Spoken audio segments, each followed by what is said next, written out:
Noella Coursaris, and I'm the founder of Malaika, and I'm a global fund ambassador.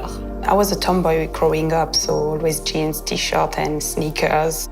But I'm rediscovering beauty, I think, from a childhood aspect through the eyes of my daughter, because my daughter is very girly. I was born in the Congo, in Lubumbashi. My dad died when I was 5.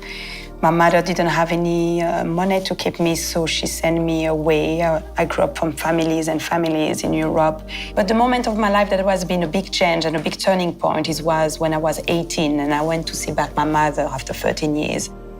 Seeing the way she was living in extreme poverty, that was the moment where I said to myself, it's important to give back and it's important to leave a legacy, is to give a voice to the people that don't have a voice.